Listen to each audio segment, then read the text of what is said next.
तो जय हिंद साथियों, मैं शशि कुमार पटेल आप सभी को आपके अपने YouTube channel target study centre पर स्वागत करता हूं। साथियों, आज का जो हम लोग का वर्णिका का फर्स्ट चैप्टर का हम लोग इंपॉर्टेंट पॉइंट्स को देखेंगे, जिससे आप ऑब्जेक्टिव को ऐसे निचोड़ मचोड़ कर बना दीजिएगा।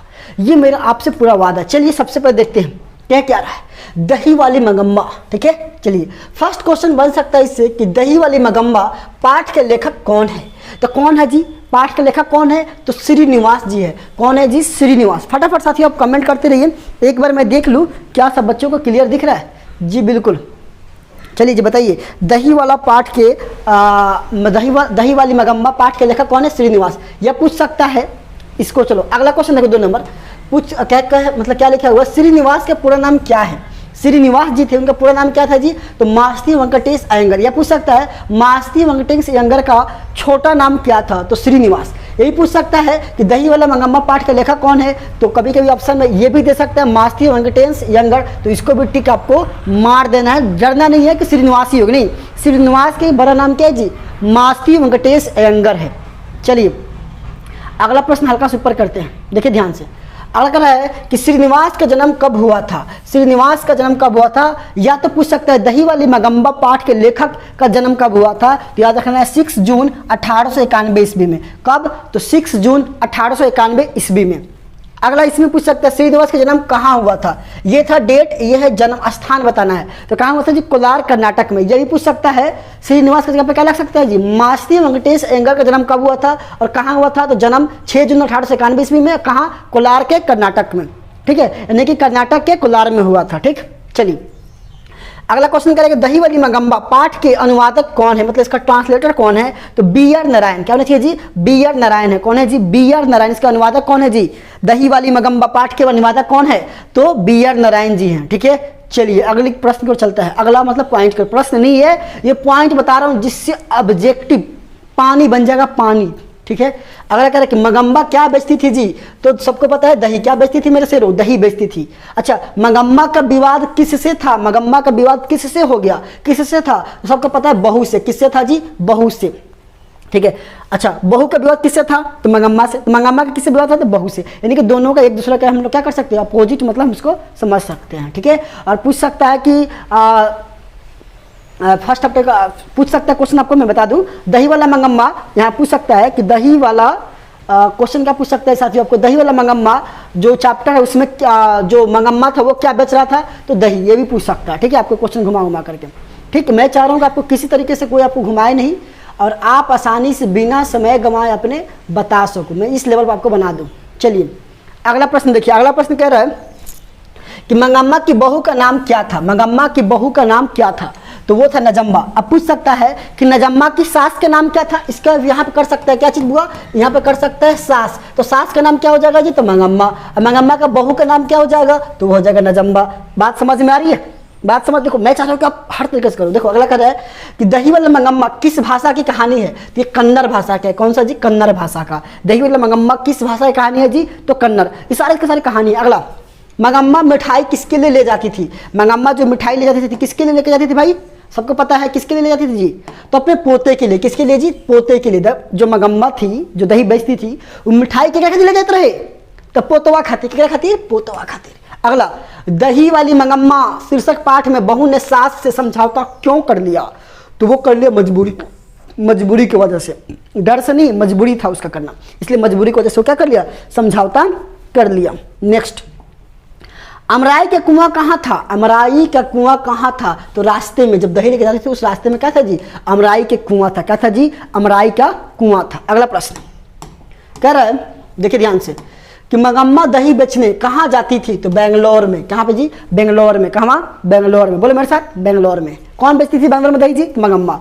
क्यों रे राक्षसी, क्यों रे राक्षसी इस बच्चे को क्यों पीट रही है? ऐसा किसने कहा? तो आपको पता होगा मगम्मा ने कहा था कि रे राक्षसी ऐसा कौन करता है, इस बच्चे को क्यों पीट रहे थे? किसने बोला जी ऐसा बात? मगम्मा ने कहा था। अगला चलिए देखते हैं, 16 नंबर कह रहा है, क्वेश्चन है कि नजम्बा मगम्मा की कौन थी? नजम्बा, देखो जो क्वेश्चन था पहले के बाद चुके थे, तो क्या थी जी? बहू थी। क्या थी? बहू। अगला, रगम्पा कौन था? तो जुआरी था। एक ही मात्र उसमें व्यक्ति था जो था रगम्पा, जो क्या था? जुआरी था। क्या था जी? जुआरी। अच्छा, मंगम्मा अपना पैसा किसके पास जमा करती थी? तो माँ जी के पास। किसके पास जी? तो माँ जी के पास मंगम्मा क्या करती थी? अपनी पैसा जमा करती थी। ठीक, चलिए आगे चलते हैं, ऊपर थोड़ा सा करते हैं। अगला प्रश्न देखिए, मैं पॉइंट बता रहा हूँ, कोई प्रश्न नहीं, इससे ऑब्जेक्टिव एक भी बाहर नहीं आएगा। जो पॉइंट सिखा देना इधर से ऑब्जेक्टिव बन जाएगा। इतना पॉइंट याद कर लो, इसके पीडीएफ मिल जाएंगे, टेंशन मत लेना। अगला कह रहा है कि मंगम्मा का हाथ किसने पकड़ा था? रंगप्पा ने। किसके ने जी? तो रंगप्पा ने पकड़ा था। ठीक है, चलिए, मंगम्मा से कर्ज कौन मांग रहा था जी? तो रंगप्पा। ये क्या था जी? आपको जस्ट थोड़ी देर पहले क्या बताया हूँ जी? ये था आपका रंगप्पा। क्या था जी? रंगप्पा जुआरी था। और जुआरी क्या किया था? माँ जी का हाथ पकड़ लिया था और यही कर्ज मांग रहा था। चलो, घर वालों के रहते एक अच्छी सारी नसीब नहीं हुई, ऐसा किसने कहा? तो ऐसा मंगम्मा ने कहा। किसने कहा जी? तो मंगम्मा ने कहा। जैसे पॉइंट है, बाकी तो आप किताब पढ़े होंगे घर पे, कहानी अच्छे तरीके से मुझे उम्मीद है पूरी तरीके से। अगला पॉइंट कह रहा है कि मंगम्मा ने किस कपड़े के ब्लाउज बनाए थे? किस कपड़े को ब्लाउज बनाए थे? तो वो थे मखमल के। क्या चीज के बनाए थे ब्लाउज जी? तो मखमल के। नेक्स्ट, मंगम्मा के मखमल के ब्लाउज की कीमत कितनी थी? तो वो थी 8 रुपये। पूछ भी सकता है कि कौन सा कपड़ा का 8 रुपये दाम था? तो मंगम्मा के मखमल के ब्लाउज की। क्या चीज की थी? मंगम्मा के मखमल के ब्लाउज की कीमत 8 रुपये। और कौन सा वो ब्लाउज क्या चीज कपड़ा का था जी? तो मखमल के था। चलो, अगला कह रहा है कि मंगम्मा क्या खाती थी? तो पान सुपारी। रास्ते में जब जाती थी ना तो वो पान सुपारी खाती थी। क्या खाती थी जी? तो पान सुपारी। अब ऐसा नहीं दिन भर पान सुपारी खाती थी, वो रास्ते में खाती थी। चलिए अगला पॉइंट, पर 26 पॉइंट इसमें है। बी एन नारायण ने किस कहानी का अनुवाद किया है? तो वही अभी जस्ट लोग शुरू में देखेंगे, दही वाला मंगम्मा का किया। किसका किया जी? दही वाला मंगम्मा। एक्चुअली कन्नड़ था। फिर दही वाला मंगम्मा पाठ के केंद्र में कौन है? तो वो है मंगम्मा। कौन है जी? मंगम्मा। ठीक, तो ये था कुछ पॉइंट 26 को। अब इसके अलावा महत्वपूर्ण बिंदु आपको समझना पड़ेगा। कुछ महत्वपूर्ण बिंदु आपके लिए बनाए हैं, उसको समझ लीजिए। तो और बेरा आपका आसानी से बेरा पार हो जाएगा मेरे शेरों। क्या हो जाएगा जी? बेरा आसानी से आपका पार होगा। बेरा पार ही नहीं बल्कि आसानी से बेरा आपका पार मैं करवा दूंगा। चलिए, पॉइंट कुछ दिया यहाँ पर, महत्वपूर्ण बिंदु दिया है, इसको ध्यान से लिखिए। कह रहे इस कहानी के कथाकार श्रीनिवास जी हैं। श्रीनिवास का जन्म कब? 6 जून 1891 ईस्वी को हुआ था। ठीक है, याद कीजिएगा, 6 जून 1891 किसका था? श्रीनिवास। अच्छा, श्रीनिवास का जन्म कहाँ हुआ था जी? तो कर्नाटक के कोलार जिले में हुआ था। कोलार एक वहाँ का क्या जिला में हुआ था। ठीक है, अगला पॉइंट, इसको थोड़ा सा 2 मिनट के टाइम समझते चलिए, मैं ये रिवीजन करवा दे रहा हूँ। इस कहानी का अनुवादक कौन है जी? तो बी आर नारायण जी हैं। अच्छा, श्रीनिवास का पूरा नाम क्या है जी? तो मास्ती वेंकटेश अयंगार है। ठीक, मंगम्मा दही बेचने बेंगलुरु जाती थी। पॉइंट याद करते चलिए, हम बस इतना ही याद कीजिए, इतने ही में क्वेश्चन बन जाएंगे। मंगम्मा का गांव का नाम क्या था? औलूर के पास था। मंगम्मा गांव कहाँ था? तो औलूर के पास था।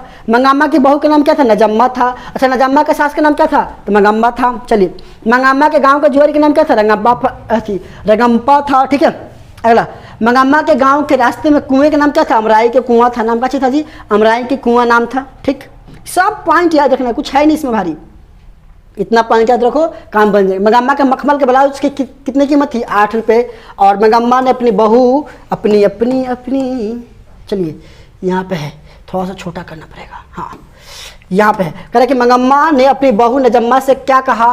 तो क्यों रे, क्या कहा जी? क्यों रे राक्षसी बच्चों को मार डालेगी। ये पॉइंट थे आपके कौन सा जी? दही वाली मंगम्मा पार्ट से। इसके बाद खत्म हो जाएंगे ये वाला चैप्टर, तब इसके बाद फिर हम करवाएंगे आपको कौन सा अगला चैप्टर आ जाएगा। देखिए यहाँ पे, इसके बाद आ जाएगा आपका ढाते विश्वास। तो मिलते हैं आपसे अगले वीडियो में। इसका भी देखिए क्या क्या करवाना बाकी है जी। इसका हमको अभी क्वेश्चन से करवाना बाकी है। देखो, क्वेश्चन से करवाएंगे आपको। ठीक है, क्वेश्चन से के बाद आपका क्या चीज बाकी? इसका ऑब्जेक्टिव बाकी है। देखो, ऑब्जेक्टिव यहाँ पे है। तो मिलते हैं, तब तक पढ़ते रहिए, बढ़ते रहिए। जय हिंद, जय भारत।